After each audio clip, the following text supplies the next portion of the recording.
are our 10 billionth customer. 10 billion people have come here. You've won the grand prize. But what is it? I've never won anything before. You have won. Pull to open. Pull to open. Yes, and what do you do? I don't just kill for money. It's also something I enjoy. What an unexpected bonus. Congratulations. And off they go to find a new hive. That's amazing. Let's go and see what's happening. Here come the drums. Hooty hoo, hooty hoo, hooty hoo, hooty hoo, hooty hoo, hooty hoo, hooty hoo, hooty hoo. Hello and Heidi hi, campers. Welcome to Pull to Open, the only station on your podcast dial that takes the entire television run of Doctor Who in random order. I'm Pete Pachal. Howdy ho, and I'm Chris Taylor, and we're coming to you from a summer camp in Wales today. We're on vacation. You, dear listeners, are you, dear listener, are our 10 billionth customer, and you've won a prize, and you can join us on that vacation. But first of all, let's clear some things up about exactly where we are. Let's ground us in time and space. We need to know. We need to know where we're at. Because it's gotten a little weird for me, Chris. I don't know what I've seen. The takes have been hot, takes have been cold. I know. You know, everything is confused. So listeners, tell me what's happening. Recently, we've been interrupting our random journey for some hot takes on the new season of Doctor Who, season 14/1, with Shruti Gatwa. And what's happened for us chronologically, we are recording this after we've done our hot take on Boom. So you listeners will have most recently heard our hot take on 73 yards. But now we've gone back in time, and we're back in time to a point before, and specifically before Peter's seen 73 yards. Right. It might even be further in the future than that, now that I'm thinking about the schedule. It might be actually even after the next episode. Oh, God. We may or may not do a hot take on. We're still working out the scheduling. But yes. 73 yards. Now, why is 73 yards particularly important here, Chris? It's particularly important, first of all, for the complete sense of social isolation that I have and not being able to talk about it here. And secondly, it's important in the sense of it's set in Wales. Yes, it's set in rural Wales. It's one of the few Doctor Who stories to be set in the country of Wales outside of Cardiff. There's a lot of that going on. Yeah, and we will be shortly, we will be this week spending a lot of time in Wales. Time in Wales, boyo. Indeed, but before we That's do my that... only Welsh accent I'm going to do today, guys, so don't worry. I always got to get a boyo in. That's my tribute to the Green Death, of course. Indeed, the Green Pertwee's Death. Welsh accent, which was probably just slightly better than mine. So, fun fact, the Green Death, which we have been to, was not actually filmed in Wales. There is a point at which Doctor Who went to film in rural Wales, and we will be covering it shortly. But first, Pete, we have not really been, in our random journey, giving a lot of attention to Doctor Number 7, right? We haven't, and for the longest time, the randomizer seems to be, shall we say, eschewing that era. And maybe it was picking up on a little bit of an undercurrent vibe from yourself, because as we went on, we did some side trips, and one of those side trips was rage quitting Doctor Who, and of course, your main rage quitting era was exactly this era, the McCoy era. That's right. And also the randomizer, I think, has been paying attention to the fact that I often, while floundering around during the Whomoji challenge, say something like, oh, is this a story from the McCoy era? I don't know any of those. So, well, we'll get to that. It might be a bit of a sequel to one of our Whomoji challenges. But, folks, I just want to update you all on previously on Pull to Open. Now, I know Chris was just talking about the hot takes we did. I'm not going to talk about that, but I want to start with way back in the day. We have done some McCoy episodes. Yes, we have. The randomizer didn't entirely avoid him, but we've only done 2 really. And those are both from season 26. Yeah. And those are Battlefield and The Curse of Fenric. So Battlefield was eons ago. Curse of Fenric was much more recently. But I will say this, like the McCoy adventures more or less sort of all feel the same. And I'll kind of like get to a little bit more in depth on that. But we have not done anything on season 24. More on that in a second, but I just want to make sure everyone knows where we are in time and space on our random journey, because 3 stories ago, we were actually at the epic Jodie Whittaker season 13, which of course was Doctor Who Flux. Flux, well done. That's not a Welsh accent, so I can get away with that one.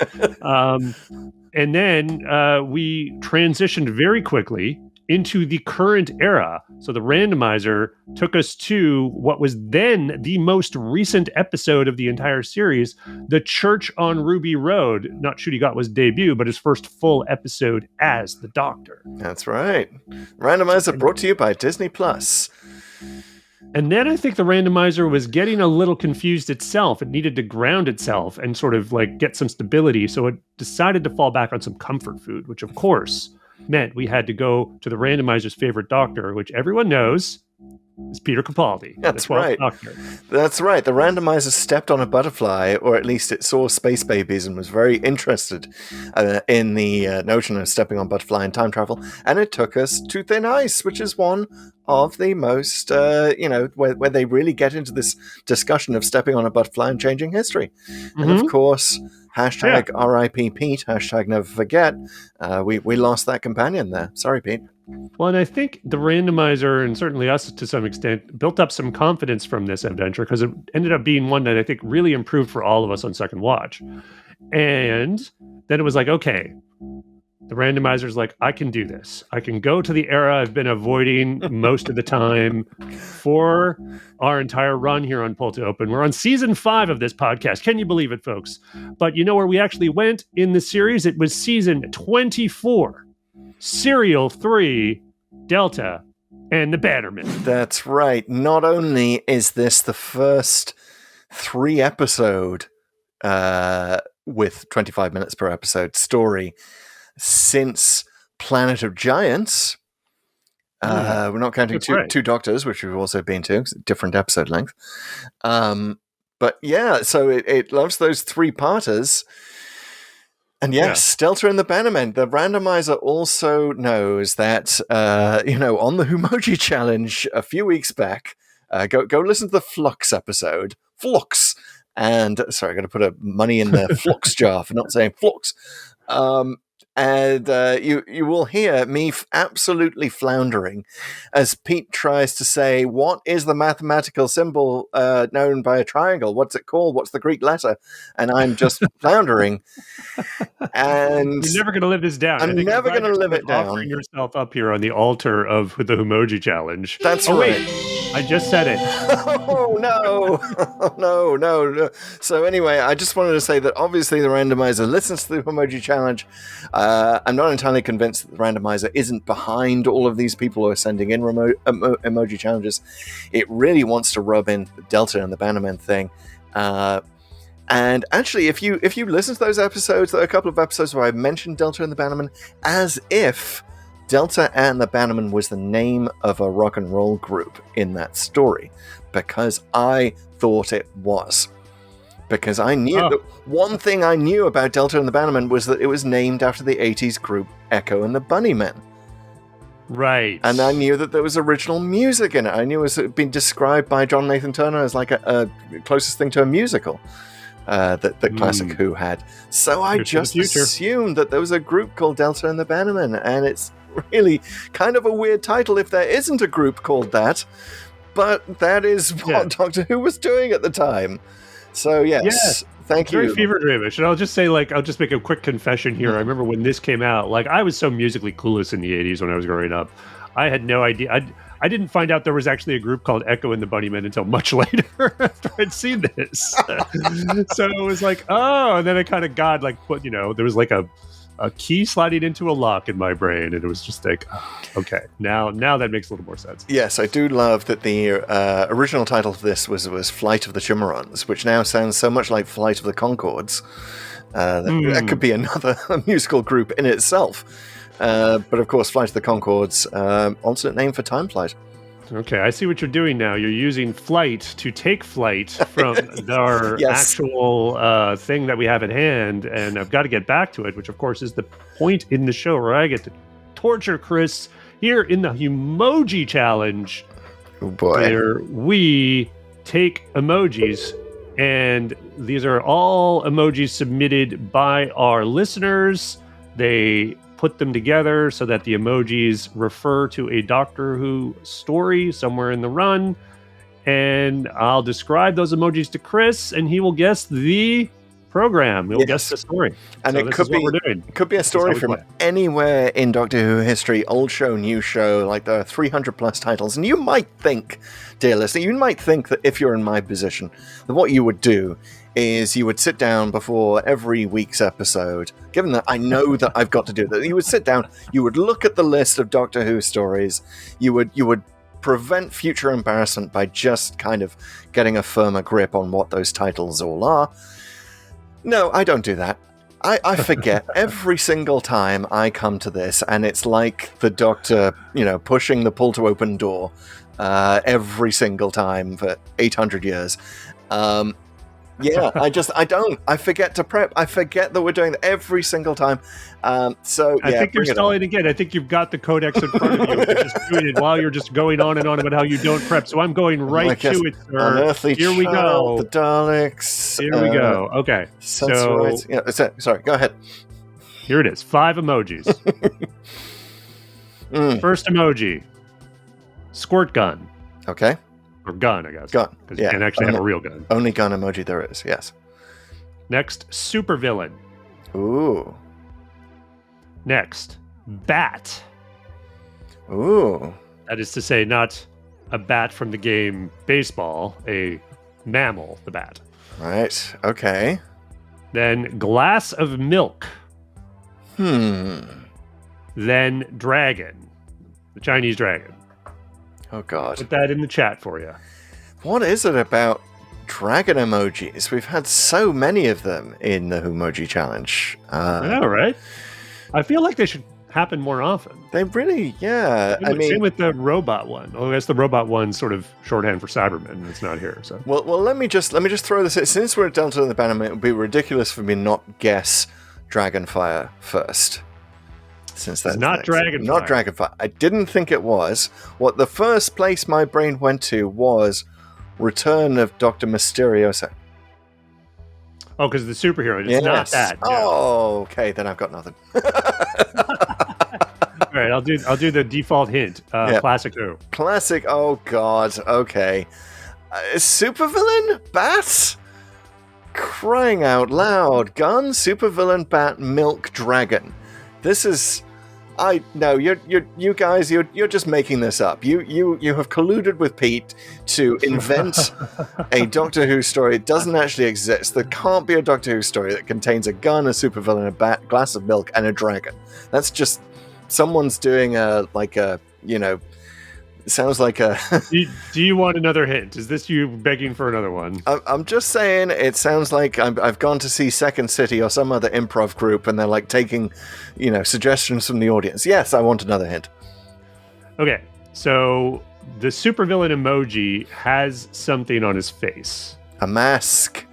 Okay, so that features prominently in this adventure. Is it the Mask of Mandragora? It is not the Mask of Oh no! That's all I have for masks in the title of Doctor. Are there not other? the title. It's part of the story. Okay, is this one we've been to that I'm really going to kick myself for? It is not one we've been to. Okay, all right. So I'm not going to feel so bad. That's good. Milk and dragon and masks and crying out loud. No, I'm going to need like which doctor or something more. The middle emojis after the supervillain, again, part of the story. Put them together, the next two emojis, and you might Bat milk. get closer. Yeah, everyone knows there you that famous Bat milk story. Everyone does actually know that famous Bat milk everyone? story. You don't Everyone? know the famous Bat milk story? Everyone! How do you not know the Bat milk story? This is just This is you getting me back for 73 yards. I know this. This is a very 73 yards kind of thing to do to me here. If you know this story, the bat milk really gives it away. Well, clearly I don't. So you're gonna need to give me like the Davison. Oh, Davison, Dragon, Bat Milk, Mask.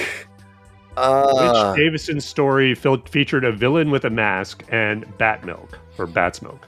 Oh, it's not what we've been to, because I'm thinking... Are you serious? I'm thinking this Omega. Is like, I'm giving it to you. Okay, you want the hint that completely gives it away 1,000,000%? You'll know this. Yeah, except I won't. Which Davison story is consistently voted the absolute best ever? Caves of Androzani. Oh my god, you only needed me to tell you virtually what the story was. Bat's milk, it's the antidote to Spectrox. Who remembers that the antidote was bat's milk? Oh, cripes on Fake fan.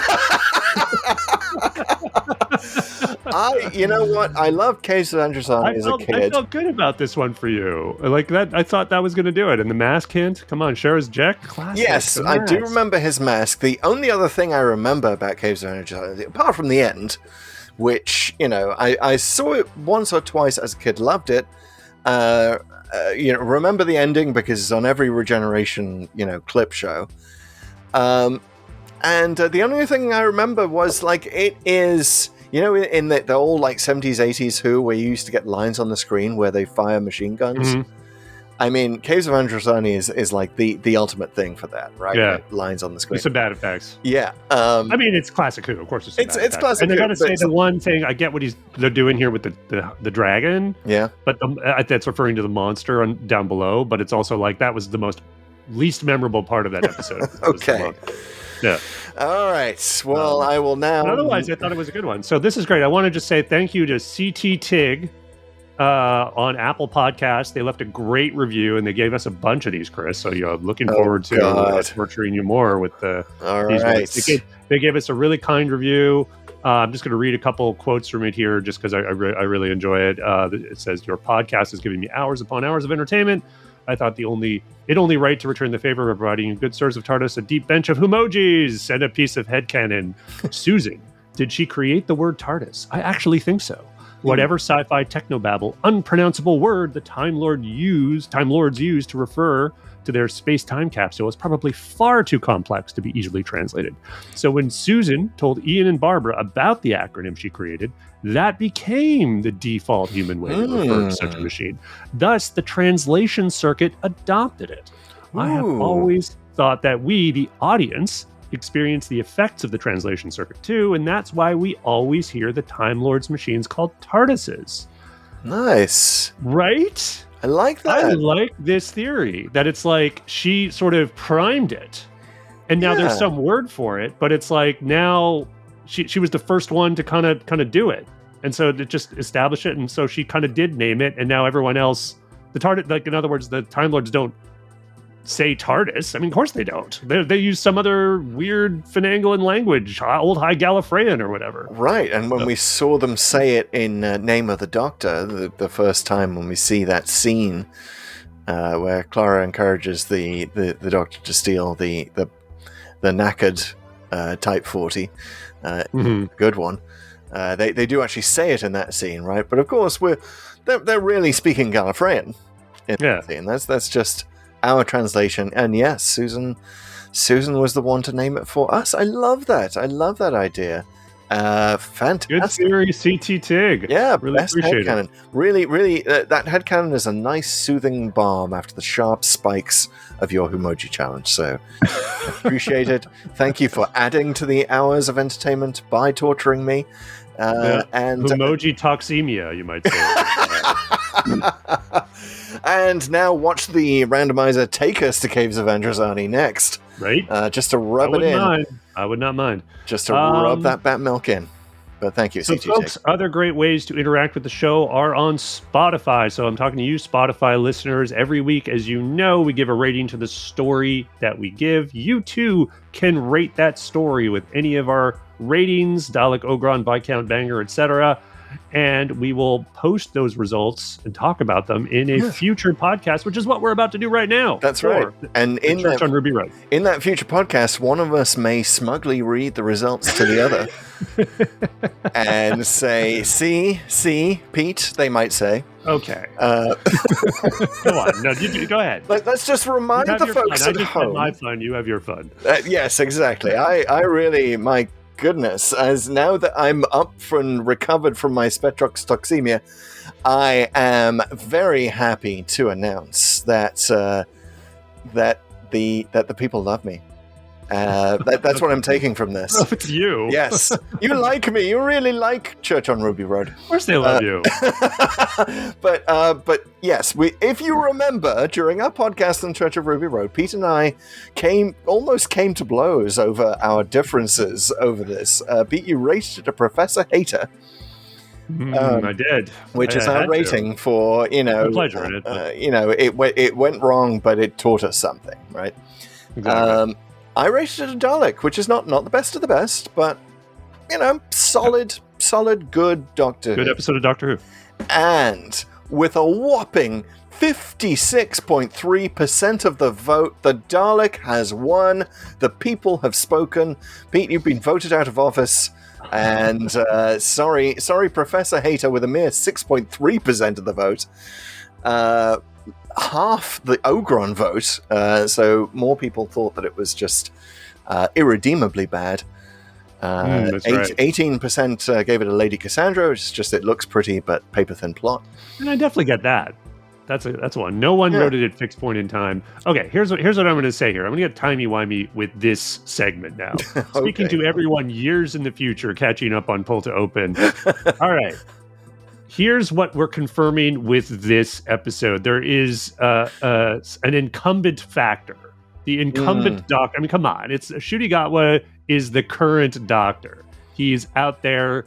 I mean, there's that. It's just what it is. He's the doctor, and I think that's going to throw any Ncuti Gatwa episode we end up doing in the regular random podcast because he's come on. He's there. He's in the public consciousness. So yes, I think basically, in other words, I would think the results of this poll are going to change over time. Yeah. But that said, I'm not so small as to admit I might be wrong. I'm not wrong for myself, but it is like I can definitely see why people might enjoy this episode. So I'm not gonna yuck your yum. They enjoyed the episode. They enjoyed the wink at the end. We're going to be talking more about winks at the end because there's always a wink at the end. But yeah, no, I see your incumbency factor, and I raise you. That's the 6.3% of the voting population who voted a Viscount Banger, best of the best. I think we can. That's the Davina McCall fan club. Yes, good old Davina. Thank you for voting in the poll, Davina McCall and the entire McCall family. But you can still vote in this. If you think that Peter's right. Future Pull to Open listeners, listeners from the time beyond Ncuti, whoever the next Doctor is, can come back and re-examine Ruby Road. They're like, oh, that Mrs. Flood thing. What a mess that turned out to be in the end. You can say, perhaps. I'm not hoping for that, but it sort of seems like it's on course for. But enough about our current Doctor and our current part of the Doctor Who television program. Yes. By the way, before we fully transition, I just want to remind everyone, reviews and Whomojis and the Spotify poll are just a few ways you can interact with the show. We are also all over YouTube with our podcast and our short videos. You can become a member on YouTube and you can start getting the podcast a day early. And if you contribute at a higher level there, you can even become a Viscount and join us on the show for our commentary. So that's something you should look at other than just us here in the YouTube window, assuming you're on YouTube. Don't forget, like and subscribe and all that good jazz. That's right. You can pop up between us right now and give us a 50s style song for Delta and the Bannermen. We'll start singing. We might have to revoke your Viscount status to go into song. I don't know. That might be a higher level. Oh boy. like, Lord President level. But anyway, Yeah. we're now at rapid summary level here at the time we do our segment called TLDW, Too Long Didn't Watch, Too Long Doctor Who, where one of us will summarize the entire story of this the episode we have here this week in record time. And today, that is one Chris Taylor. That's right. Not content with the torture of the Whomoji challenge, the pull to open machine has put me in a second torture chamber called TLDW. It's 3 episodes, dude. What are you complaining about? It's 3 episodes, but I would like to make my case before the TLDW committee that this was originally intended to be 6 episodes. True. So I would like to apply officially for double the amount of time to be able to do this in 3 minutes instead of a minute and a half. You'd have to borrow from future DLDWs. Yes. I think. You'd have to stretch it out. Given that You'd this give may you 20 seconds to summarize the end of the world or something. Yeah. Well, also, I mean, I don't know. Given that this may contain a future Doctor, we may see the whole events of Delta and the Bannermen one day from another perspective. So that would be another reason why I'd say we should allot double time. But that's fine. We'll consider that at your next appearance before the Shadow Proclamation. But hey, no, we're doing this. Okay, we're going to do we allot 30 seconds per Classic Who episode, so that gives you a minute and a half to summarize the official pull to open summary of Delta and the Bannermen, starting in 3, 2, 1. Go. An alien planet, this group called the Bannermen, has wiped out all of the Chimarons, but there's the Chimaron Queen escapes, and the leader of the Bannermen tries to kill her, but he just kills the last male of the Chimarons, and she escapes to a 1959 nostalgia tour in a spaceport. That is, the Doctor and Mel have landed there, and they're the 10 billionth customers, and Mel also goes on the bus, and the Doctor follows in the TARDIS, but the bus hits a satellite that these CIA folks are trying to track down, and they end up at a holiday camp in Wales and called Shangri-La, and the Bannermen are invading because they want to get the Chimaron Queen, and they almost shoot her in the laundry room where the Doctor is with this other woman who it really likes Billy, but Billy's fallen in love with the Chimaron Queen Delta, and he's singing a song to her, and but Gavrok is trying to invade. Gavrok, the head of the Bannermen, and the Doctor tries to make peace with him under a white flag, but almost gets killed. But anyway, the Billy and Delta and the kid, Delta's little green kid, has sort of exploded into being and grows so rapidly. And there's a guy with hives, and the bees are calling to Delta and the kid, and they use the kid's scream to send off the Bannermen, and they all get bitten by bees. And there's a thing at the TARDIS. The Bannermen have put a thing over the TARDIS to stop anyone getting in, and the Doctor removes it, and they go off fine, and everyone's safe. Nice. Thanks. I realized, like, once I got to a lot of things, the showdown with the Bannermen, it's like, what even happens? What? Oh, there were bees. Yes, there were bees. I got the bees. Did you get the bus blowing up? I think you might have missed it. Did not get the bus blowing up. Yeah, which is kind of like a blink and you miss it moment. So yeah. I'd actually forgotten that. Thank you. Yeah. No, that was great. That was great. Wow. I think you got all the strong points. I was a little worried when you named Gavrok, and then you had to backtrack and explain who he was, which makes sense. But you didn't get too far down the rabbit hole of that, because there really isn't much of a rabbit hole with the Bannermen. They're just these weirdos who like killing people. So they're basically like Decepticons. This is, why are you bad? I don't know. The story needs an antagonist, like.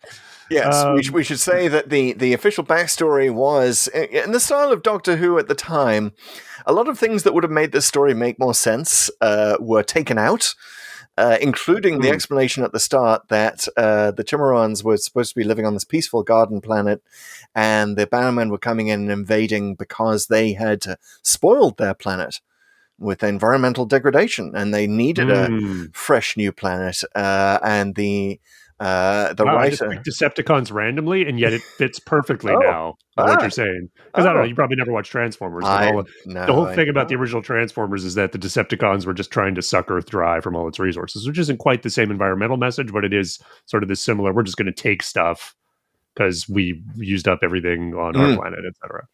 Interesting. Yeah. So Malcolm Kohll was the writer of this. The only story that he's written. He's a friend of Andrew Cartmel. Script editor, of course, during this era, coming in and stirring up controversy, which we might get to later. But yeah, Malcolm Kohll intended for that opening scene to be on a garden planet, on a peaceful planet. That, one thing that he did not want was for it to take place in a quarry. So. Where did it go? Not just any quarry, but the quarry from like Tomb of the Cybermen, Attack of the Cybermen, the Talos quarry was. Oh, interesting. Yeah, I kind of knew I'd seen that quarry somewhere before. It's so fun. I kind of want to visit that quarry now because I feel like I'd look around from different angles, be like, "Oh yeah, that's Delta and the Bannermen." But anyway, he got to be on set there and witness like the one thing he didn't want. Poor guy. Yeah, it's unfortunate. I don't want to get too into this right off the bat. Actually, I don't. I'm not going to do it. I'm going to bring this up later about the quarry and that opening scene. Oh yeah, because I think it's it does. Makeup. I know what you're going to say. I know what you're going to say. It's the whole Andrew Cartmel thing and the journalist giggling. Like that's a fairly famous story, right? Okay, I'll just get it out of the way then. I think people know this, and where it like Andrew Cartmel sort of gave this interview about how, and I don't really care so much about the journalist because I think the journalist wasn't being a jerk or anything. It was just that the basically the makeup on the green aliens, who are the Shimmerons. Yes. Apparently those are the adult males. They're kind of these drone like green guys, and they just had like cotton wool stuck on their faces, and the paint looks pretty dumb. Basically, it just looks pretty amateur hour, which again I think is a little bit par for the course on Doctor Who in the classic series, but and I wanted to save this for the end because I think there's a lot of great things about Delta and the Bannermen, and I really enjoyed it this time, and I hadn't seen it in decades. But this is kind of a downer because I think Andrew Cartmel's correct in that he identifies, they just really didn't try on the makeup, and they just sort of tried to phone it in and whatever. And this is an early sign in the McCoy era of the beginning of the end, which I think we sort of talked about at length in our Curse of Fenric podcast, where you're not just, don't have money, it's you don't even have good talent anymore. Yeah. And I'm not talking about the actors. Again, the actors I think are always there for the most part, showing up and on time, and certainly here. We're going to talk a lot about the great guest cast in this one. Yeah. But there seems to be a sense, and I think to your point of the show, all the controversy and criticism of the show has started to get internalized, and people have sort of stopped showing up, and you can definitely feel that a bit here. It's starting. It's not terrible. I mean, part of it is they've switched to video, and the whole sort of vibe of the show is wrong. Like it used to be sort of film and video, so film for location, video for studio, and now it's all video, and it just the whole thing just feels more home video and feels more amateur, and it's starting here. There's indications of it here. That opening scene, I think you're right. I think we're right to zero in on it at the start because, speaking as someone who had never seen Delta and the Bannermen before, and was surprised to find myself watching it twice because it's just such madcap fun to use the bang up to date Russell T Davies line about the early episodes of the new show. Madcap fun. It's crazy. It's, I hesitate to use the word, but it's guano crazy. It's just nuts. It's all over the place. And like, I knew this was the one with Ken Dodd, famous British comedian. I did not know any of the other stunt casting. My goodness. Stubby K, the dude from Who Framed Roger Rabbit, Marvin Acme is in this. Like, what the hell? I didn't know any of that. And the problem is that you get this opening scene. And it's actually, I mean, I don't think the green guy, I don't think it's an issue with like cotton wool. That mask is actually what Frontiers in Space, the alien race in that Frontier in Space, the Talking about the Ogrons? Draconians. Oh, Draconians. Yes, it's a Yeah. draconian mask that's sort of been squished and put in the Interesting. sky. The problem is, looking back at it now, you're like, hey, it's one of those green army toys from Toy Story. Yeah. The shade is exactly right. Is exactly that. And I guess if you're trying to convey that these are disposable soldiers, Yeah. that would be a thing. I don't think that's the vibe they were really going for, though. Yeah, the vibe is supposed to be, this is the last male of the species. Yeah. And he looks utterly disposable. You don't understand what a big deal it is when Gavrok shoots him. Yeah. You don't know what the hell is going on. It is kind of classic, the worst of classic Who in that opening scene, I think, because it is completely incomprehensible. And it could convey the stakes. It could, like, on paper, it conveys the stakes really well. That's what it's trying to Yes. do. And I'm not too harsh. I can't be too harsh on the opening scene as the opening scene because you haven't seen anything yet. Yeah. It's like, okay, well, there's a battle going on some planet and whatever, and this is clearly going to be the story or some background for the story, and that's what it ends up being. I think functionally, like I can't be too hard on it either because you just forget about it. And I think it's more missed opportunity than something that ruins it. Because I think you could have, because I also think with all the madcap fun that is about to happen, you do need some seriousness to balance it. Otherwise, it's all just a party and, you're popping champagne and, oh, that was whatever. No, you need to ground it in something. It's got to be, here's some serious stuff. And this is pretty serious stuff. There's a whole genocide. It's a genocide. Yeah.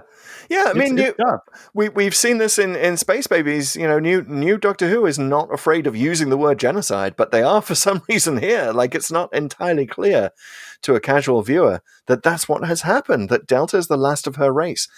And and I wish there was more of a scene. Like, obviously she's desperate to leave, but you kind of want even something with a more emotional gravitas. Yes, that really conveys like what's happened here. And then I like that would be even better because they immediately flip the tone.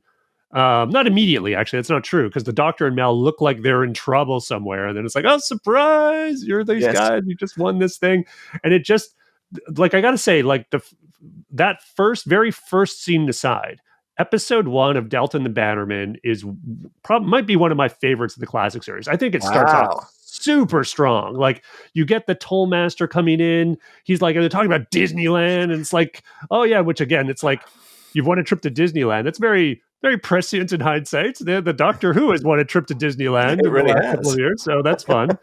And then you see how this is connecting with the big military stuff we just saw because Delta shows up and she's being pursued by these other guys. Then there's the dude with the sunglasses in the bus, and then everyone on the bus is actually an alien, but they look human. And then you transition to these guys on Earth who are real Americans. You get real American accents, and they're talking. They're calling someone in a police box. Yeah, which is confusing as hell because it's confusing, but it's nuts and fun, and I get it. I thought all of that was just amazing, and then you get all the 50s stuff coming in, and the songs, and the sock hop, and the dance. And then we're back with high stakes at the end of the episode with the assassin about to kill Ray and the Doctor and stuff. I'm getting ahead of everything, but it's like, I just thought for episode 1 here was so jam-packed. And it's also, it has such a clear tone, like, because you transition to this fun stuff right away, and we're in the 50s, and isn't that cool?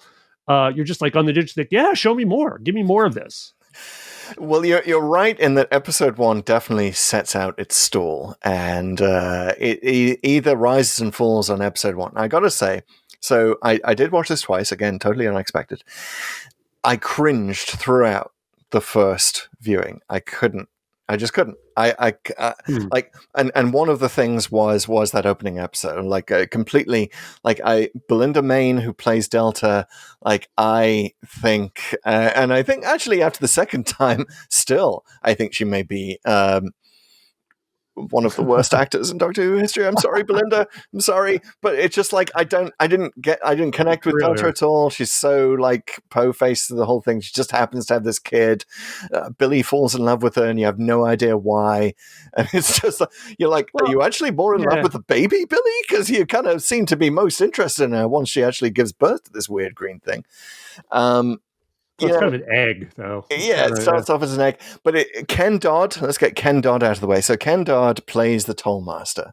And if you don't know Ken Dodd, you might be like, oh, here's this funny, goofy guy telling them that, they've got they're the 10 billionth customer and they've won a prize. And if you do know Ken Dodd and you see him there in that just embarrassing purple sequin costume, and you know that he's sort of like British comedy royalty. He's a Liverpool comedian. He's famous, he's famous for those teeth, the front teeth, and he used to carry around a duster. And he used to talk, he had this whole sort of Ken Dodd cinematic universe in his head. He used to talk about the Diddy Men, and he had a lot of catchphrases and stuff. And here he's just like he just feels so totally out of place if you see him, and it feels so much like stunt casting to a Brit. And then he gets killed in the worst possible way, like in the back, like with a terrible death that apparently Sylvester McCoy was like, he really respected Ken Dodd and did not, unfortunately, say anything about how bad that death scene was. Yeah, I didn't give him any notes, which of course is probably a good thing because we all know Matthew Waterhouse being new to acting and trying to give Tom Baker notes was kind of not the best choice. But that said, that could have been better. It didn't totally ruin it for me. I feel like you're picking up on something that I think it speaks to what I was saying earlier about the phoning it in and the person whoever it was, whether it was Cartmel, whether it was John Nathan Turner, whether it was the director, Chris Clough, I think. Yeah, it's Clough. Clough, like flux. Someone should have stepped in and sort of took command of more of these things. So So on the Tollmaster, I didn't mind the outfit. It's no better or worse than a lot of outfits in Doctor Who. There's been a lot of it worked for me. It's like, okay, this guy's big, over the top, loud, not known for his taste, and that's probably the job is not really that. So he's just kind of big and goofy. I do think that scene where Gavrock comes in and is the evil guy, popping the balloon. I wanted to see more of that. I wanted to see. There's something about the actor who plays Gavrock, Don Henderson, who is Don Henderson, and he's been in everything. I think I'll talk about Belinda May in a minute, but like I think most of the guest cast here is really, really good, and I think his choice though to have Gavrock be like super aloof throughout. Like I think this story calls for more mustache twisting. It really does. It calls for more over the top. Like I wanted Gavrock to be the evil that counterbalances everything. That he's just angry and mad. Like honestly, like I just because I'm on this trip, I'm going to go with it. I wanted Megatron, like more of a like I'm evil, I'm bad, and I'm loving it kind of feel, but also. I wanted to feel it more. Like he shoots the guy in the back and you're kind of like, whatevs. Like there was, again, another opportunity there to go even harder with it. And again, it would require also talking to Ken Dodd about it, certainly. But like you think about stories where this happens, where everybody's happy and then the bad guy comes in and tortures and kills some person on his way to getting to the protagonists. And sometimes that can go really, really dark. I don't know why I'm thinking of this, but this happens in like True Romance at one point with like Dennis Hopper's character. And it's like, yes, that can be, it's like you can, that's a known, I hasn't called it a trope, but it's like a good sort of pacing tonal thing to do. And here they kind of don't do it. I mean, they try to do it, but they don't do it because they're already just having too much fun, I think. Yeah. So Gavrock, let's talk about Gavrock and let's talk about the guy who played Gavrock, Don Henderson. Now, if you are a Star Wars fan, you're thinking, where do I remember him from? You're kind of a casual Star Wars fan. You might remember him best if I say the words, We've analyzed their attack, sir, and there is a danger. Should I have your ship standing by? Evacuate in our moment of triumph? I think you overestimate their chances, says Peter Cushing. But yeah, Gavrok is the guy who says that to Grand Moff Tarkin. He's a good gig. He's in that room with Vader and Grand Moff Tarkin. You know, he's just amazing. And Don Henderson, he got into this so much that he wanted a sequel. He wanted to play Gavrok's twin brother in a future one. And there's also that thing that he tries to do to be a bit sort of Dennis Hopper and, you know, madcap, weird eating the meat villain, eating the meat. Now, that is one of his best choices. I got to say, I love that he brought so much of his ideas into it, and they let him go with it, because that honestly was one of the only things I really remembered about this. Well, I love that he brought his own meat. Did you know this? That's a pulled pork and off the barbecue. It's a pork chop, and he's layered smoked salmon on top of it. That's so funny. So he's eating the smoked salmon from on top of the pork chop, and that's why it looks just so disgusting. Like, dude, are you eating raw pork? What the hell? You know, he's got the gun in his lap, and the doctor has walked in. But yeah, we're sort of getting ahead of ourselves. Anyway, you know, a little bit, but I mean, I do think his performance, what for me was kind of missing something.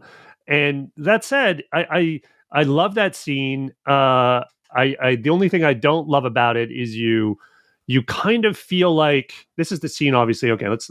I want to pull it apart a bit, where the doctor comes up in the motorcycle. He's got the flag. They kind of take a pot shot at him. He gets all indignant. And he says, "I'm taking these guys, and I've had my flag, so you've got to let me go, because that's just sort of the honorable thing to do, or whatever." Yes. And woe betide any man who breaches its integrity. And then he kind of lets him go, which makes no sense. Now, again, you can figure it out and bring headcanon, even though I don't think this is explicitly stated. It's pretty clear he's like wants him to lead him to Delta. Yes, because he wants to kill Delta and everything, and so that's why he's letting him go. But it's there's still a falseness about it that sort of bothers me, and that it's so dumb. It's so obviously dumb to let him go for any sort of superficial reason like this. Like, even if they're both buying into it, like, I'm not buying it. Any observer isn't buying it. And you'd think some people, some of the Bannermen, who I guess were briefed earlier, who were slow on the uptake, would be like, what are we doing? Like, why are we letting this guy go who has no weapons because he has a flag? Are we seriously doing that? I will say, just sort of pivot off that, right? That this is... if you're like a super serious Doctor Who fan who scowled when they did the twist at the end song, and you're like, yeah, it's serious Doctor Who, like, you're not going to have a good time with Delta and the Bannermen. It's just you're just not. You're just going to be complaining about so many things, like an Allen key, which is what I yelled the first time during episode 3, where Ray, the companion who never was, unlocks the two American CIA agents from their neck brace that have been put on by the Bannermen, and somehow the Bannermen use Allen keys. Somehow, stuff like that, you know. It's her own sonic screwdriver. It's very resourceful. I think it's fun. And the second time, I will say, the second time I laughed and I laughed and I laughed and I laughed and I laughed at that. And also I was like, oh yeah, Ray has sort of been set up earlier as like she's the handy one. She has all the tools, and a hex key. Sure, you know, that's going to be a thing that aliens have. I mean, it's like universal technology, right? Yeah. I mean, you need something with some stubs on it and a geometric shape. It's going to kind of work. Why not use hexagons? Yes. Why wouldn't you? So like, yeah, I think you're absolutely right. You got to zoom out and you got to take it in for what it is. And I'll say this, the kind of Doctor Who fan you just described, that's exactly what I was, and to a certain extent am today. But when this aired in 1987, or when I saw it, whenever it came to Canada, I was exactly that. I was like, this is so dumb. Oh my God, I can't believe anyone thought this was a good episode. What is going on? And I was kind of dreading watching it, you know, when I was sort of sat down, okay, I was going to watch it with, you know, Grace, and I watched it with her, and I felt a little bit embarrassed kind of sitting down. We're going to watch this one, and wasn't quite sure what to expect. And we all sort of came away really liking it. Like, I mean, she kept talking about, oh, I really like the music. Oh, I really like the outfits. Oh, this is fun. It's the 50s. Like, she really got it. And I was a little bit sort of jealous of her for that experience Yeah. as like an 11-year-old really, really enjoying this, because I felt like I should have been a little more light about it, because if you are, you have such a good time. I mean, like by the end of episode 1, I was just like that with that whole love triangle thing with Billy and Delta and Ray, and they're at the dance, but they're the assassins closing in on them. Like Yeah. it just has this fun James Bond kind of feel going on, and you don't really care so much about why it's happening, and whose weapon is what, and what's Delta even trying to do. It's Yeah. just like we're just getting caught up in it. And Ray's, making the Doctor dance with her and then dragging him off to the linen closet. Like this is it's getting a little New Who-ish here, and the sort of the level of romance. Like Ray really into the Doctor. What's going on? So yeah, the first episode is really kind of a litmus test. Like either you're going to look at this through the lens of, oh God, this is Doctor Who in its death throes.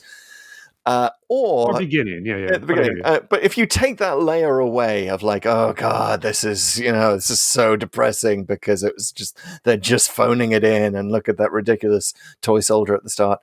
But at some point, you're going to tip over into this is just so bad it's good. It's so bad it's funny. And for me, that point came at the very end of that first episode in that linen closet, where you get that I don't think we've even seen him before, but it's a guy who's, I guess he's one of the Bannermen. He's been incognito. Oh no, he's the assassin. That's what I'm talking about. Okay, yes, the assassin. We've seen it before. He's had the sunglasses earlier. Okay. He's the sinister dude that's kind of following people around. Yeah, I did not draw that connection, but when he took the sunglasses off, I was like, I know that guy.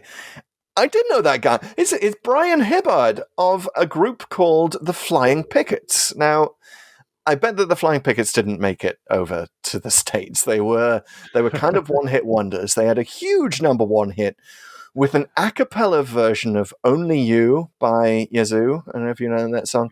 Only You, all I ever knew, only you. And it's an awesome... Keep going. Yeah. More bars. This is gonna take a long time, and I wonder what's mine. Yeah, okay. So for the extended edition, I'll do the entire song. But like that's him. He's the lead singer of this group called the Flying Pickets, which, by the way, their name should tip you off that they're like uber sort of political, socialist, left wing. Flying Pickets were the people who go around to like miners' strikes. And, like, are we a history quarter now? Mobile pickets. No, but we're going to get there with Butlins and ID High, so stick around for that, campers. But like it's him with the sideburns and everything. Oh my God. And then he says the line, which I really think, I'm surprised that this is not more immortal line in Doctor Who history, where he says, totally deadpan, I don't just kill for money. It's also something I enjoy. That's and the way he says it. Yes, I love it. My God, it's so good. It's so funny. And if you are not laughing out loud at the episode 1 cliffhanger, like check your pulse. Yeah. This is Doctor Who just going completely nuts. And I got to say, the first thing I said after, once I'd watched the whole thing was like, did half the budget go on buying that honey? Stacking it. They had to pay some kids to stack it. A room full of honey, and then they, apparently the floor's made of honey, because the moment that shelf starts to lean, the Bannermen can't move. Yes. And they're just like, oh no, it's like it's just like, I gotta say, this is the thing though. If you're buying into it at that point in episode 1, or even earlier, as I did, you get it. And I think this casting of Stubby K is really one of the things that I think really helps emphasize this, because not only do they have him in a full-on Yankees jacket and Yankees cap, like really, like I'm so American, like I'm a real, like it's all he's that. A CIA agent. And he's supposed to be a spy. He's in a Yankees coat. But that whole thing, it's just really like, oh, I get this is like this is like a Broadway show. This is what you're doing, because you need that sort of stagey kind of signaling stuff with costume and over the top stuff. It's like, oh, okay, this is a bit of a pantomime camp thing that's what's going on here, and that's it works when you look at it at that level. I'm glad to hear you say that it does, because I felt so embarrassed on behalf of the United States of America watching this. As like, I'm sure that when you from see, Canada, so well, yeah, I'm not here to exactly. take offense. well, write in, Americans, and let us know how you feel about Weissmuller and Hawk, which just seem like the ultimate like bad American stereotypes. I mean, let's just be clear again. These guys are CIA. This is the 50s. The CIA in 1956 brought down the Iranian government. Like, that's what they were doing here. And Right. apparently they also have an agent in Wales in a Yankee outfit. Looking for satellites while he's having a little cookout with his hot dogs. Yeah, and he's calling the president's right-hand man, President Eisenhower's right-hand man, in a police box phone. I mean, I do feel like you almost need to watch this twice just to get over stuff like that. Yeah. And then you can laugh at it. Broad strokes, silliness, and there's the whole thing with, I mean, we touched on it, but with Delta and Billy, they smile at each other at breakfast. Yes.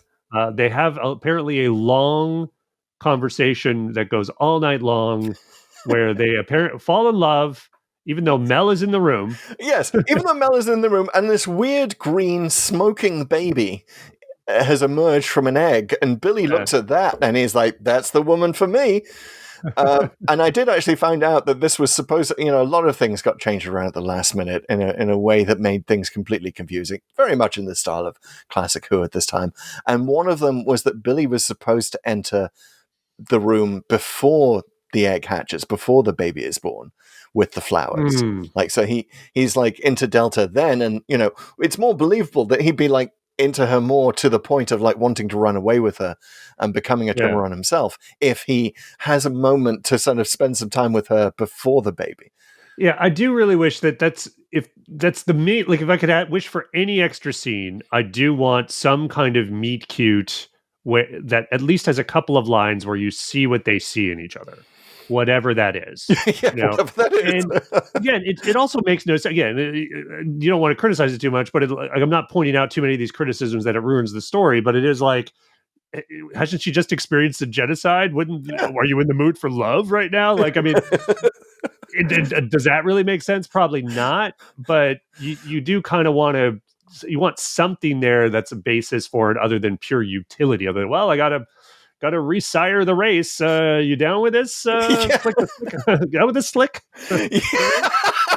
Yeah, it's like, you're not quite green enough, but we can work with that. We can work with this hairstyle, Yeah. We can work with this guitar. Take some of this lip balm and.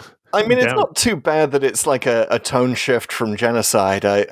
You're right about that, but also I'd like to point out that happens in Star Wars as well, and it's something you don't even realize.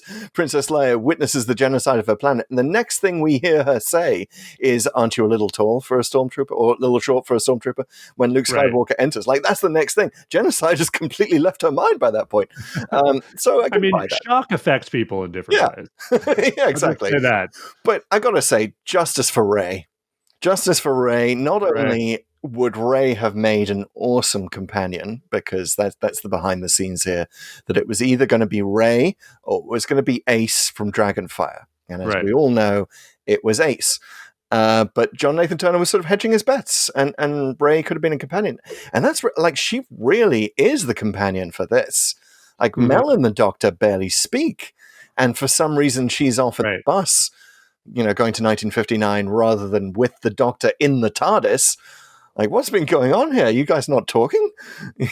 Rey, in my view, is like, she's perfectly cast. Sarah Griffiths has these big, wide eyes, and she wears those 50s dresses and the leather jacket perfectly. Like, she can transition. And she's got a moped. Here's what I think. I think she was great. I think she would have been a great companion. I would honestly love to see her in some Big Finish or whatever. Maybe she has been and I just don't know. But the thing that I think might have sunk it for her, and I haven't seen this talked about, is that Welsh accent. Because it's not her accent. Sarah Griffiths, if you see interviews with her, she's English, and it is, as much as I think she would have been a fine companion. Obviously, they went with Ace, and that was great. We all love Sophie Aldred, and has gone on to do tons and tons of stuff with the show and Big Finish and whatever. But if she had been like, I don't think I could have taken that Welsh accent week after week after week after week, right? Oh, No, justice for Ray. I think she's awesome. I think she's adorable. I would love that Welsh accent week after week. She has been utterly screwed by Billy. Boo, Billy, I have to say. Ray is awesome. Like, why are you friend-zoning her and then falling for this woman you barely even talk to? The heart wants what the heart wants, I mean, that is. Yeah, but why do the heart... He's into blondes, okay? Why does the heart not want Ray? Because mine does. She's awesome. And fun fact, it is the reason that bike, the Triumph bike that she gets from Billy at the end, which, by the way, good job, Ray. You came out of that one much better off. Get the bike, much rather have that bike than Billy. But it was Sophie Aldred actually came in to rehearse for that role, to read for that role, because she could ride a bike.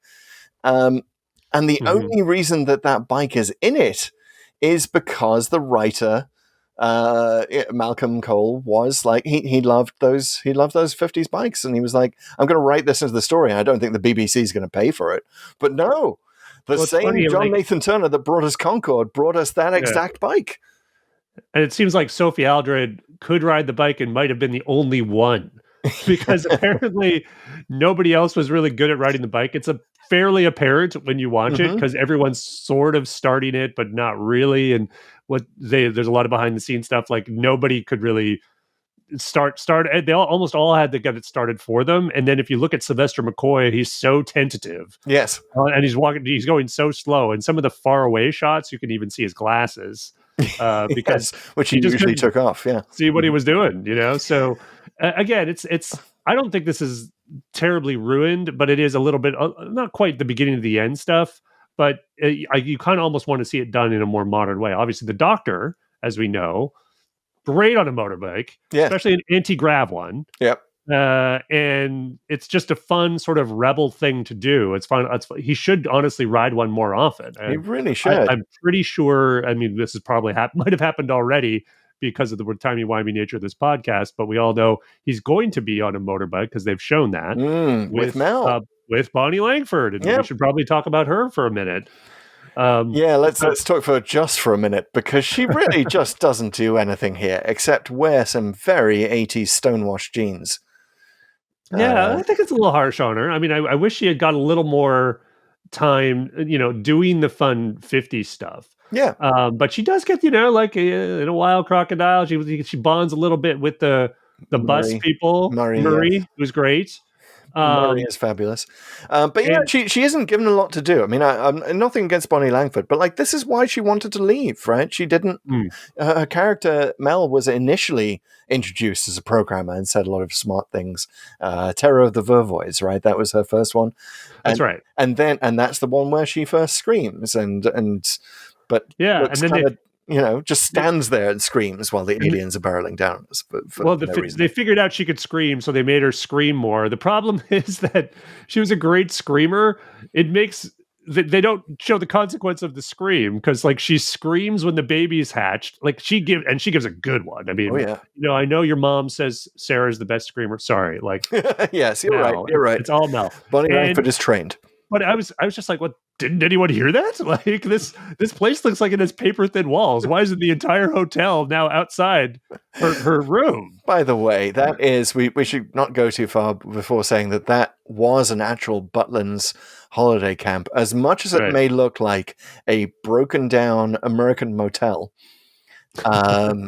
That was all the rage in the 50s. There's this holiday camp called Butlins, and they had outlets everywhere, and yes, they had tannoys, where they play music in the mornings, and it really, I did not know this. Okay, let's step briefly into History Corner and talk about Butlins, because this is actually open History Corner. So Delta and the Bannermen is actually set in an actual Butlins on Barry Island in Wales. Which just happens to be the location of a bed and breakfast where a man named Billy Butlin from South Africa, aka Sir William Haygate Edmund Coldburn Butlin. Sounds like you're saying Buttlands. Butlins. Butlin. Keep saying Butlins. it. Butlins. Butlins. Butlin. Butlins. So I will say that, and we'll just pause to point out the fact that South Africa is where you saw the world's first concentration camps. Now, I'm not saying that is where Sir Billy Butlin got his idea for Butlins, but my goodness, does it have a concentration camp feel? The tannoys and those the sharing bunks and that's what British people did on holiday in the 50s, apparently, because the one advantage it had over bed and breakfasts was you used to be locked out of your bed and breakfast, basically, between breakfast and the evening, right? You couldn't come back to your room. Your host would just lock you out and clean the place up, and you had to go out into the day no matter what the weather was. So he was like, screw this. People want holiday camps, and they did. And there was so much love of nostalgia for Butlins, which eventually fell into disrepair, and that's why they were able to get this location for Delta and the Bannermen. By the way, it was being demolished, this particular Butlins. But there was a show on British TV in the 80s that was basically nostalgia for 50s Butlins camps, called Hi-de-Hi. And that was the call and response in this summer camp, which they called Maplins, in the show. Not BBC, they don't want to do copyright infringement. But the idea was Mr. Burton, right? Burton comes up and that. Yeah, so Mr. Burton, the actor who plays Mr. Burton is actually, he's kind of a Welsh comedy actor who appeared in a lot of BBC stuff. He wasn't in Hi-de-Hi. They had a lot of similar characters. His character actually just says the line, I think. Doesn't he say Hi-de-Hi? Hi-de-hi. So the idea was you say Hi-de-hi and then the campers respond Ho-de-ho, right? And which is why the crew on Delta and the Bannermen called this story Hoo-de-hoo, which I think is wonderful. It really would have been a better title either than Delta and the Bannermen or Flight of the Chimaron. Yes, I will forever think of this as Hoo-de-hoo and hashtag RIP Butlins. Well, that answers all my questions about the Butlins, but I think we should let's roll into the 4 questions to Doomsday. Wow. Comes earlier every time. Yep. And the first question, as ever, is why did the randomizer take us here? Well, we haven't really talked about this. We haven't talked about Goronwy, the beekeeper. Goronwy? Oh, right. Yes. The beekeeper, which Stephen Moffat has given succor to the fan theory that his mention of the Doctor retiring to be a beekeeper in Name of the Doctor might be related to this, and that Goronwy may actually be a future incarnation of the Doctor. He may actually be a, like the curator in Day of the Doctor. Oh, but so he wouldn't mind so much if 26 years of honey falls off a shelf.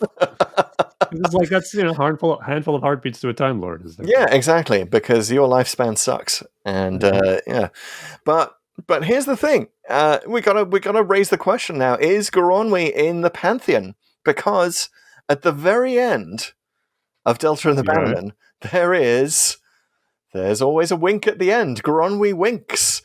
There's the scene that just makes no sense. Goronwy is standing in front of the Shangri-La sign. He's looking towards where the TARDIS left, and he smiles and winks.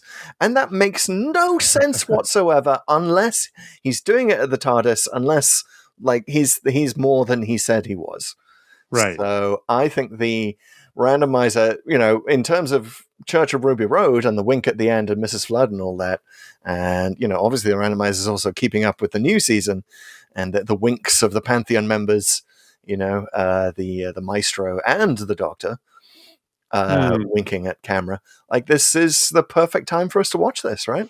Totally. There's the sort of broad point of it being zany and madcap, and that's kind of what the Davies is clearly doing to a certain extent here. And again, we've talked about it in our hot takes. Hopefully it's going somewhere. But that specifically, the wink at the end, I feel like it's almost the classic series showing Davies how to do it.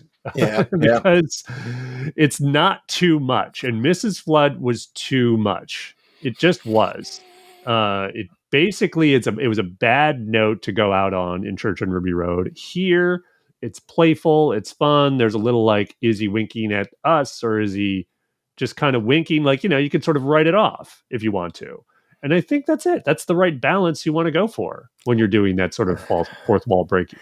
Well, that may be the first time, also because it's new, but that may also be the first time in history that anyone on planet Earth has ever said that they prefer something in Delta and the Bannermen to Church on Ruby Road. It's possible. It is possible. Many, many things are possible in this infinite universe. But yes, the music, the music in the Devil's Chord. There was a lot of that. There's plenty of it here. It's the soundtrack all 50s. And then you had the original Here's to the Future a little bit, which is a little bit of an earworm, I feel like. I feel like I can sort of hum that. Here's to the future. Ba-ba-da-ba-ba. It's like... Wait, what's that from? Dude. Are you kidding me? No, where? Like, that's in Delta and the Bannermen? Get out of here. I can't. So much happened. They play them out. It plays out the episode. Oh, they start this sort of doo-wop 50s thing, and it's dun dun dun dun dun. And that was an original. That was an original in this by the composer. So and that's when the Skegness Glee Club show up. Yes, that's right. And then they're sort of humming it, or they're not humming it. I mean, there's this, it's part of the soundtrack, and then off they go. And there's not really much lyrics to it other than "Here's to the future," something else, blah blah blah, and then it's like cut to credits. And it was, it's a neat little moment. And again, hits home all the neatly wraps up with like a bow in someone's hair. This whole very crazy madcap adventure.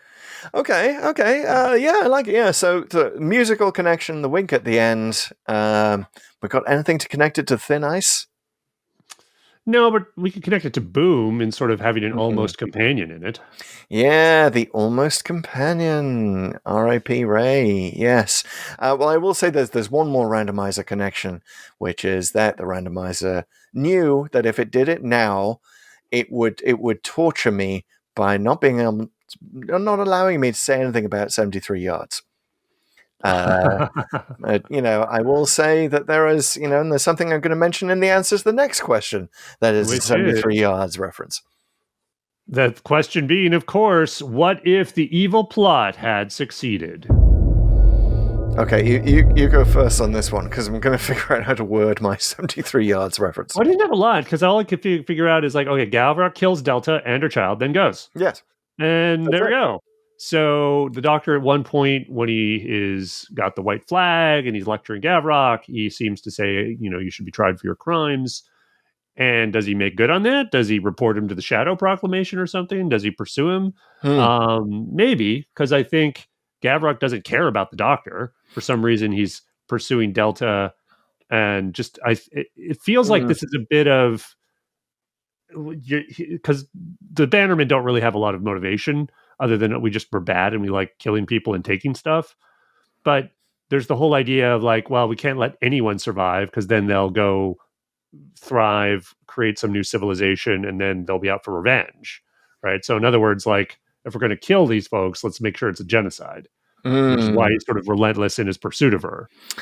Yes, well, you've got to figure that, one thing we know about the Seventh Doctor and the way that he died was he's kind of careless with the old guns around a lot of people with guns, and that is what could have happened at the end of episode 2 here, right? He could have been gunned down, Doctor Who movie style, and then regeneration to Paul McGann.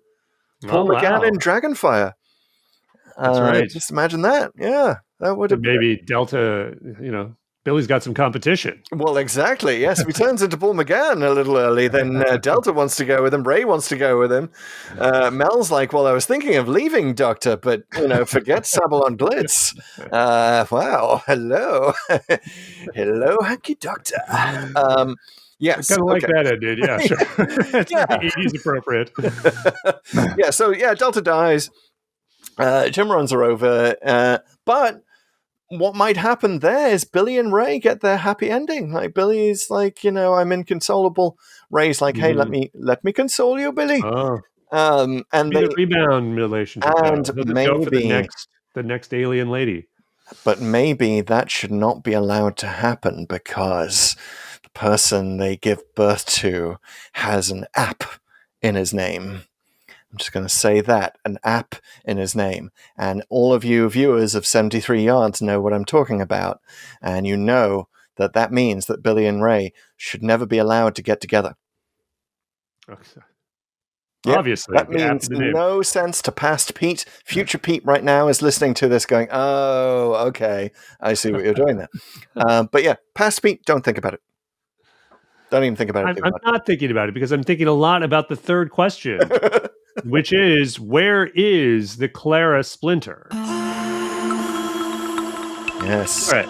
Clara Oswald splintered in time at the end of Name of the Doctor. She's someone in the background of every Doctor Who story, sorting out all the plot problems. Where is she in this one, Pete? She's Billy's ex. She dated Billy at some point, which and she sort of let out a bit of her Splinter nature, like who she is, what she is, and it basically opens him up to the idea that there are aliens and there's a universe out there and there are things going on that are much bigger than you. And so it's not as sudden a transition as it seems, at least to get in this headspace where he doesn't just fall in love, but is ready to leave Earth, start a civilization with this alien girl, and essentially say goodbye to everything he's known, right? Like, I could buy one of those things to have it all happen at once and not even have him have a line of doubt or talk to someone. Maybe talk to a friend, Billy, about this weird idea you have. So family? I think Clara's kind of primed him for that. And maybe that in their makes sense. adventure, whatever ties he has with Earth got a little weaker, and now he's just looking for his cause. This rebel, because he doesn't have one. And it's a blonde Clara, and she has a slight greenish hue to her. So Billy's primed to be attracted to that, and maybe she also has a little green baby. And Billy's like, green babies. And Clara's like, that is why I will never date you, Billy, says Welsh green blonde Clara. Well, okay, that's a good one. I like that. At first I was thinking maybe Clara is at the transfer station, like making sure that the TARDIS is the 10th billionth customer, right? Which, maybe she's blasting spacecraft out of the skies. They can't land but be the 10 billionth customer, which is kind of a disturbing potential genocide of its own, Clara. But here's the thing. I think I've got the mic drop on this one too. Go. I've got the boom mic drop. Clara is the queen bee in Goronwi's hives. And because the bees signal to Delta at some point, right? That's how she knows to go to them. She says something about the bees signal to me. Oh, yeah. Yes. There's a line about that, isn't there? Clara is the queen bee. Rip that microphone off its holder, boom, slam it on the ground. That's it. There's the queen bee. I don't know how this happens, but I don't know. If Loki can be a frog in some universe, a Splinter Clara can be a bee. So let's go with it. Splinter bee Clara. And that's why the Doctor, especially Matt Smith's Doctor, wants to go and be a beekeeper in Name of the Doctor. Like that's definitely one thing she would have heard, before she plunges into the Doctor's timeline. So I think that's going to be on her mind. Man, the bees disappearing. No, that's amazing. Great one. All right, I'm just got to go right to the fourth question, the final question, the only question that I'm going to get to after I tell you all to follow us on social media, which of course is Pull to Open or Pull to Open 63 on Twitter, on Facebook, on Instagram, on TikTok, on Blue Sky, on Threads. It's one of those. Yeah. Check it out. Go subscribe to our newsletter at pulltoopen.net for full notes on every one of our random episodes just like this one. Subscribe. There's always a lot of stuff we don't get to. It's a great read, I've been told. And Oh, yes. You can also support the podcast on Patreon. That is at patreon.com/poll-to-open. And now, listeners, we are coming to the final question, the ultimate question, the only question that matters for Delta and the Bannermen. What did we think of this story? The Poll-to-Open rating system is 6 ratings. There's the Dalek, which we give to a good episode of Doctor Who. The Ogron, which we give to an irredeemably bad episode of Doctor Who. The Professor Hater, which we give to a not-so-good episode, but hey, at least they tried something. The Viscount Banger, which we give to the best of the best. The Fixed Point in Time, which is a story beyond rating, usually for reasons of nostalgia. Or the Lady Cassandra, which is a paper-thin plot, but hey, at least it looks good, especially with a little moisturizing. So you...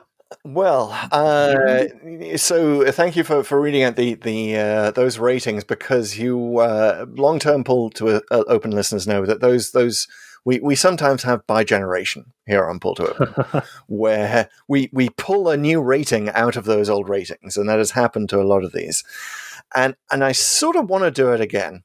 I know it irks Pete when I do, so I'm not going to fully do it, but I'm going to say that I want to do it because I feel that there is a rating here that we need, we don't yet have it, and it's the so bad it's good rating, and also the good if you're watching with friends rating. Like, I think Delta and the Bannermen would be a terrible experience if you're just watching it on your own. Get your friends, get your family, sit them down. I watched this with a bunch of people, including my ex-mother-in-law, who was not only nostalgic for 1959 and Butlins, where she had once been, but also nostalgic for the 80s, you know, the 80s on the BBC when you had no budget science fiction like this. Like, that's a nostalgic thing too. So get the whole family. Get them right. Get your ex-family around. Get your future family around. Bring all the people you haven't met yet, and in a very timey-wimey way say that one day we'll be friends, so you should come watch the show with me. And that is, so the closest I can get to a new rating here is that reminded me a lot of what I'm going to call the Mark Cockram Meglos Dalek. So you remember during Meglos, go back and listen to our podcast on Meglos, because we had a lot of fun with Mark Cockram, the human palindrome, Doctor Who podcaster, and he gave Meglos a Dalek, where we were Professor Hatering all over the place, I believe, and he was like, no, this is like so much just bonkers fun. If you're watching it in a group, I had such a fun time that I've got to give it a Dalek. Now, I feel like that's separate from Dalek good story in Doctor Who, right? So I'm gonna give it a tentative Dalek, but it's very specifically a Meglos Dalek, and I want the right to go back and change this if we come up with a new rating. And I would like to invite listeners to say if there were an extra rating, and it were to describe the so bad it's good, but make sure you watch it with a bunch of friends, what would you call it? So please write in to Pull to Open. I know what I call it. I call it denied. We have 6 ratings. Half the podcast is already describing the ratings. 7 would burst at the seams. So I'm going to vote in that poll and to vote it down. That's me. I'm the party pooper. And like I say, I think you answered it with so bad it's good. It's good. It's a Dalek, and it's a Dalek for different reasons, but it's definitely a Dalek. It's fun. Maybe there needs to be a little star on it to get you in the mood, and maybe the star is watch at least the first part of series 14 / season 1, so you're kind of in the right headspace for this. And I was 100%. If you're in the right headspace for it, this is a Dalek. If you're super left-brained, and I definitely can be, you might not like it so much. But it's an unusual Dalek. It's a little bit like those Daleks in Genesis, the Daleks that can't really quite see in front of them. You know what I mean? Like they're walking by the doctor, and he's just down the hallway, and they're even kind of looking in his direction, and they're just like, "Oh, don't see anything." I'm having a great time here. Like that's what it is. It's a Dalek that stepped on a Genesis of the Daleks landmine, and got a bit crazy. It's still really cool. That's the thing. A Dalek's still really cool, whatever it's doing. So that's why it's a good rating. So I'm going to say tentative rating Meglos Dalek. It's a Dalek that's got those little cactusy things sticking out of it instead of the balls on its casing. Even cooler. All right, that works. Utterly Official double bonkers. Dalek. Megalos Dalek. Nice. But I can't believe that this means that this is going to be rated higher than Church on Ruby Road. It's happening. So, folks, you just heard us vote. Vote now in the Spotify app. You have your say on what Delta and the Bannerman is. And go ahead and also answer the question there if we should add another rating. Yeah, what the hell? I'll throw it in. And if so, what should we call it? Good. Yeah, yes, that's a good one. Should we call it a Gavrock, perhaps? That is a good name. It feels like it was a waste of a good name here. Yeah, really. Gav rock and roll. Oh yeah. And we're gonna rock and roll into our next adventure. Well, before we do so, I'm just going to say a parting shot for Delta and the Bannermen. You know, we gave it a Dalek. That's going to rate it much higher in our poll. I will say that Doctor Who fans no likey. This was ranked 11th out of 12 Seventh Doctor stories. In the 2023 poll, and 217th out of 241 total stories in the 2014 Doctor Who magazine poll. People don't like this. They love Curse of Fenric, and they don't like this. But I got to say, I would watch this a dozen more times before I watch Curse of Fenric again. Totally, I would watch it Sunday, Monday, happy happy days. Yes. Well, time for us to have happy days in somewhere else. Randomizer, because we need to activate you, yes, and take us elsewhere. All right, pausing only to eat some queen bee juice so that we get a bit green and start wearing the royal jelly. The royal jelly. That's the word for it. Thank you. Pausing only to inhale enough of that so that we can turn ourselves into aliens and actually repopulate the entire race. We go to the randomizer. We step into our console. Pete has the controls of the Codex, one part of the randomizer. That's the list of all the Doctor Who stories in sequential order up to and including, Pete, shall we put in 73 yards? I think we need to. Yep. 73 yards, officially in the Codex. Officially in the Codex, and yet past Pete has not seen it, future Pete has seen it, so I still think that counts. And how many stories total does that give us that we could go to? That would be 188. 188. Let us hope that it does not choose any of the last 4, because we've recently done hot takes on everything in the beginning of this season. But I'm sitting at the controls of the other part of the randomizer, random.org, the executor, which has true randomness, and it's bouncing off stuff that happens to be in the atmosphere. Wait, what's this? A satellite? A bus? Wow, it's a lot of random stuff up there. Thanks for bringing us that random generation, random.org. But anyway, yes, atmospheric noise, much more random than algorithmic randomness brought to us by the evil corporation from Boom, which is all about its algorithms. But before we hit that button of 1 and 188, which the number is ticking up again, oh my god, our journey will never end. We do like to issue challenges, the randomizer. So, Pete, you've just been on holiday in Wales. You've just not been to Disneyland. Where are you going? Well, okay, so we talked about music a number of times, and it's come up a lot recently, obviously, with the Devil's Chord. We've actually already gone to the opposite, which is the Smugglers, which is the one Doctor Who episode with zero music. Zero music, that's right. Yeah, so longest silence until Devil's Chord. Yes, I guess I would say something that either has something to say about music, has some interesting music in it. One where the music is a big factor, whether it's about part of the story or a behind the scenes factor. Maybe it's have we done all of Carrie Blyton stuff? I think we might have. No, we didn't do Silurians. There's like stuff like that. So there's some notable composers, some notable things they've done. That I just named one of them. So now the randomizer isn't going to do that. Yes, Silurians would give us our first season bingo if we got it. Would. Yeah. So get something where music factors highly somehow. All right. Well, I'm going to say, well, first of all, you are sailing close to the sun there, sir. The randomizer could give us Devil's Chord. In which case, we'd have to talk about Devil's Court all over again. Surely it wouldn't do that again. It would do that again, and don't call me Shirley. Ah, yes, the old joke's the best. So, I'm going to say, Randomizer really likes whales. Let's move towards a non-Cardiff Welsh bingo.